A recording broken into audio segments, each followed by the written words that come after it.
تخيل إنك تصحى يوماً وتلاقي إن الآلات أصبحت أذكى من البشر.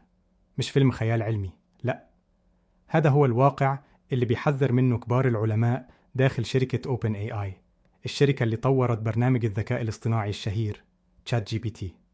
في تقرير مثير للجدل، كشف مجموعة من الباحثين داخل OpenAI عن خطط جدية لبناء ما يسمى بمخبأ يوم القيامة، مكان سري محصن تحت الأرض أو في منطقة نائية، يكون الملجأ الأخير للبشر إذا خرج الذكاء الاصطناعي عن السيطرة. لكن ليه هذا الخوف؟ الجواب بيجينا من العالم الروسي الأمريكي رومان يامبولسكي، أستاذ علوم الحاسوب في جامعة لويفيل. الرجل هذا صرح أن احتمالية أن يفني الذكاء الاصطناعي البشرية تبلغ 99. يعني في نظره نهاية البشر على يد الذكاء الاصطناعي مسألة وقت لا أكثر.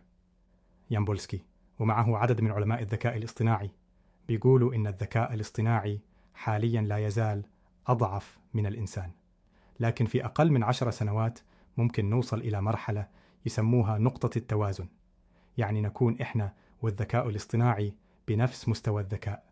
ومن هنا تبدأ الكارثة، لأن بعد نقطة التوازن الذكاء الاصطناعي رح يتطور بسرعة خرافية ويتجاوز ذكاء البشر بأشواط. تخيل كائن أذكى من كل عباقرة التاريخ، بس بدون مشاعر، بدون تعاطف، وبدون حدود.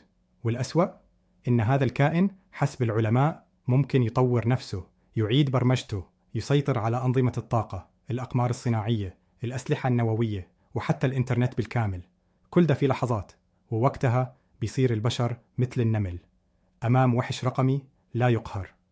لهيك بعض الباحثين في OpenAI بيفكروا بجدية في إنشاء ملجأ آمن يجمع فيه نخبة من العلماء التقنيين والناجين علشان يكونوا أمل البشرية لو حصل السيناريو الأسوأ. لكن السؤال اللي بيطرح نفسه، هل فعلا نقدر نهرب من ذكاء نحن صنعناه؟ هل المخبأ كافي لحمايتنا؟ وهل يمكن السيطرة على كائن قد يتجاوز قدراتنا كلها خلال سنوات قليلة؟ السؤال مفتوح، والإجابة قد تحدد مصير البشرية كلها.